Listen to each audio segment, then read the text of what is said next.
జిల్లాలో కేంద్ర ప్రభుత్వ సాల్ట్ డిపార్ట్మెంట్కు చెందిన 1245.28 ఎకరాల భూములను ఇంటర్నల్ పాలసీ గైడ్ లైన్స్ 2024 ప్రకారం రాష్ట్ర మారిటైమ్ బోర్డుకు బదిలీ చేసేందుకు ధర నిర్ణయం కోసం ఏర్పాటు చేసిన జిల్లా స్థాయి కమిటీ సమావేశం జాయింట్ కలెక్టర్ రాహుల్ మీనా అధ్యక్షతన జరిగింది.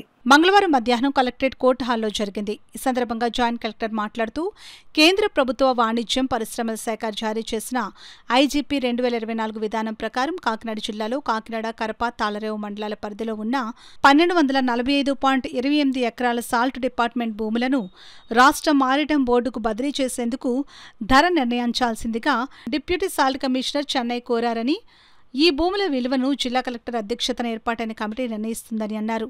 ఈ భూములు గురుజనాపల్లి, చెల్లంగి గ్రామాల్లో 626.37 ఎకరాలు, పెనుగుదూరు గ్రామంలో 501.26 ఎకరాలు, కాకినాడ పట్టణంలోని జగన్నాథపురం సాల్ట్ సూపరింటెండెంట్ ఆఫీస్ ప్రాంగణాల్లో 117.65 ఎకరాలు వెరసి 1245.28 ఎకరాలు విస్తరించి ఉన్నాయని అన్నారు. ఆయా గ్రామాలు కాకినాడ టౌన్ పరిధిలో ఉన్న సాల్ట్ భూములను సంబంధిత తహసీల్దార్లు, సబ్ రిజిస్ట్రార్లు పరిశీలన చేసి వాటి స్థితి, వాటికి మదింపు చేసిన విలువలతో నివేదిక కమిటీని అందజేయాలని జేసీ ఆదేశించారు.